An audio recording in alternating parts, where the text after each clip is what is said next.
Ethereum, I think, has more upside, and that's why we call it the biggest macro trade over the next 10, 15 years. So I think that there's maybe at least a 50% chance Ethereum's network value flips Bitcoin. Bitcoin is the cryptocurrency, and we think it's going to be the biggest one by far, by far. It's focused on, it's a monetary system, rules-based. The rule is quantity theory of money. So 21 million units, that's where it's stopping, and we're at about 20 million units right now. The debate over crypto's future often circles back to one question: will Ethereum ever surpass Bitcoin? It's a topic that continues to divide even the most respected minds in finance. In today's video, we explore compelling insights from two leading analysts with opposing views. On one side is Tom Lee, co-founder of Fundstrat Global Advisors, who believes Ethereum represents the biggest macro trade of the next 15 years. On the other, Cathie Wood, CEO of ARK Invest, stands firm in her conviction that Bitcoin will remain the undisputed king of digital asset. Tom Lee's stance on Bitcoin is undeniably bullish. He's predicted it could reach $200,000 by the end of this year and climb to $1 million in the long term. Yet, despite that optimism, he views Ethereum as the more transformative opportunity. Lee points to Wall Street's growing adoption of blockchain infrastructure and the accelerating impact of artificial intelligence within Ethereum's ecosystem as key catalysts. He even suggests there's a 50% chance Ethereum's market cap could overtake Bitcoin's in the coming years. However, not everyone agrees. Andrew Kong of Mechanism Capital recently published a critique titled Tom Lee's Ethereum Thesis, arguing that Ethereum's fundamentals don't justify such bold projections, especially when looking closely at stablecoin adoption, institutional interest, and technical indicators. Cathie Wood, meanwhile, takes a completely different view. To her, Bitcoin isn't just a digital asset, it's a new global monetary system. She highlights Bitcoin's rules-based structure, its immutable supply cap of 21 million, and its unmatched security and decentralization. While she acknowledges Ethereum's crucial role in powering decentralized finance, Wood remains clear: Bitcoin's dominance is here to stay. In her eyes, it's not just another crypto, it's the foundation of a new financial paradigm. Still paying taxes on your crypto gains? What if you didn't have to? With ITrust Capital, you can buy and sell crypto inside a tax-advantaged IRA, giving you a smarter way to grow your portfolio without worrying about capital gains tax. That's why they're the #1 crypto IRA platform in America, with billions in tax-advantaged transactions. There are multiple ways to fund your account. You can make a contribution, transfer an existing IRA, or roll over an old 401k or employer plan. You'll get access to a wide range of digital assets, low fees, and 24/7 trading, all backed by secure, one-to-one asset ownership with institutional-grade custody. And if you have questions, ITrust Capital offers 100% US-based customer support with real people ready to help. Click the link, use code DOSE7, and get your $100 funding bonus today. Start building your crypto wealth, tax-advantaged, with ITrust Capital. So we don't think there are going to be very many cryptocurrencies. In fact, there's cryptocurrencies and then crypto assets.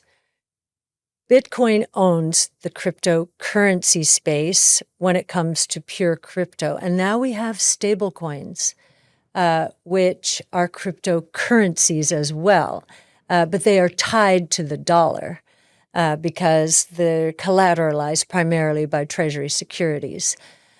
So Bitcoin is the cryptocurrency, and we think it's going to be the biggest one by far, by far. Now, it's focused on, it's a monetary system, rules-based. The rule is quantity theory of money. So 21 million units, that's where it's stopping, and we're at about 20 million units right now. So that's quantity theory. Stablecoins are based, as I mentioned before, on the dollar. And if you can find a way to use those stablecoins, which you can, in the decentralized in DeFi, decentralized financial services, you can earn money. You can earn money from your stablecoins. Just this last week, Coinbase introduced a product allowing holders of USDC who do not get the interest payments, they're not allowed to by regulation, but they're allowed to lend to loan their USDC in the DeFi ecosystem, and they can earn as of last week, 10.4%. Let's touch on Bitcoin versus Ethereum, because we had Tom Lee on a few weeks ago, and Yes. he's a bull on Bitcoin, but he's Yes. even bigger bull on Ethereum. He thinks will surpass the size of Bitcoin. Why is he wrong on that? Why is Bitcoin always going to be bigger than Ethereum? So Bitcoin serves three roles. And yes, and we would differ with I know you Tom. get on very well with Tom. And we do. And We you buy do. BitMine. Yes, yes. So the three roles, Bitcoin, as I mentioned, is the global monetary system, rules-based, quantity rule to be sure. And that alone is a very big idea. It is also a technology. So layer one, blockchain technology, never been hacked. The other blockchains cannot say that, right? And so that's why the monetary system is based on it.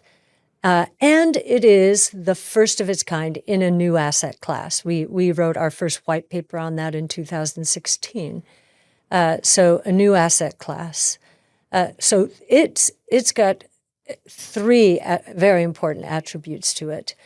I do think that Ethereum is playing a very important role, and therefore Ether, the native currency, in the DeFi ecosystem. A lot of the fees are going to the layer twos. Robinhood, for example, announced that it was going to start its own layer two, like Coinbase has. It's called Base. They get a disproportionate amount of the fees. Now, the question is, are there going to be so many layer twos out there that they're going to start competing against one another and confer more importance to the layer one? That is a possibility, and that is why we're invested in Ether, and we do think it powers the DeFi world. But I think these competing interests are maybe something that Tom and I can debate a little bit. What about, is there a long list of other cryptocurrencies that you believe in, or is it actually a handful only? It's really only a handful so far. Which are the other ones? Well, of course, we've got Bitcoin. Now, in our public funds, these trades are public, so I can tell you our exposures are Bitcoin, Ether. We're finally able to get an acceptable, from a regulator's point of view, way to play Ether, and we chose BitMine immersion. And in the and then Solana is the third one, and we can talk about that as well in terms of its role. That one is through, well, it's Brera Sports, and everybody thinks I or ARC just bought a bunch of sports teams, which we did not. This is the company into which Soulmate is a Solana treasury is being folded and supported by the UAE, Middle Eastern, and my mentor, our advisor, and my friend Art Laffer is on the board of that one. So that's been very interesting. So those are the big three. Hyperliquid is the new kid on the block, and we're waiting to see how that all plays out. It's exciting. It reminds me of Solana in the earlier days, and Solana has proven its worth and is there with the big boys. So those we think are, and then of course there are other services, Aave, like money market fund, and Uniswap, and a few like that, Jito, which is related to the Solana ecosystem. So we will play certain derivatives, but if you're talking about the big boys or girls, those are the big three. Cathie Wood's perspective centers on Bitcoin's defining qualities: scarcity, security, and neutrality. She views it as a rare convergence of three powerful concepts: a monetary system, a technological breakthrough, and a new asset class all in one. In contrast, she acknowledges that while Ethereum plays a vital role in powering decentralized finance and driving innovation, it faces growing competition from Layer 2 networks and alternative blockchains.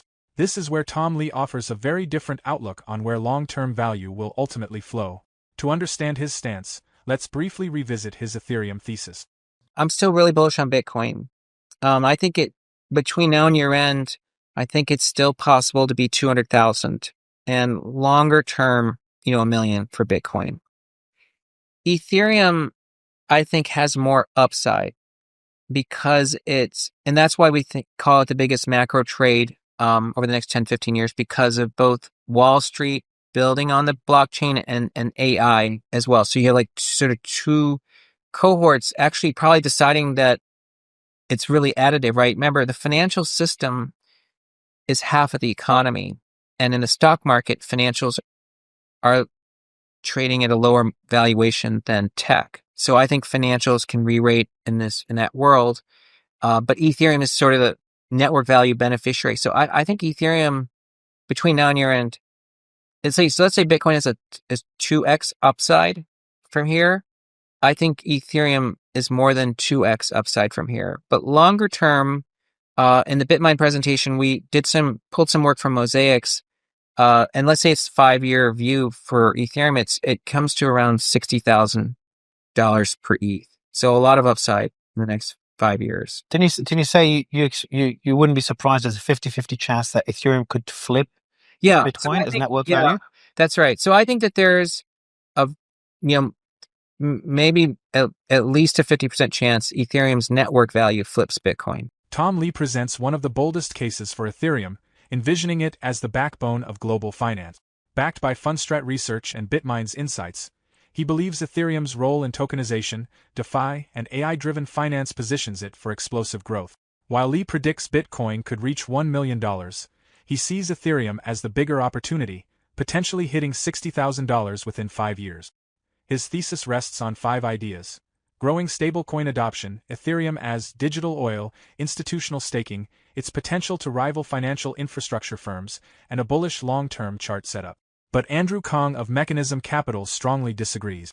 In his critique, he argues Lee confuses activity with value, noting that despite surging tokenization and stablecoin use, Ethereum's fees remain flat. He adds that tokenized assets migrating to Solana and Arbitrum weaken Ethereum's dominance and dismisses the digital oil analogy, saying it implies flat, cyclical prices rather than growth. Kong also doubts banks will ever hold ETH and sees Ethereum's chart as bearish and range-bound. Ultimately, Kong believes Ethereum's valuation is narrative-driven, not fundamental. That leaves 3 views for investors. Cathie Wood believes Bitcoin's scarcity and neutrality make it the base of the digital economy. Tom Lee sees Ethereum leading the next financial revolution, and Kong warns that hype may be masking Ethereum's limit. The real question: which side are you on?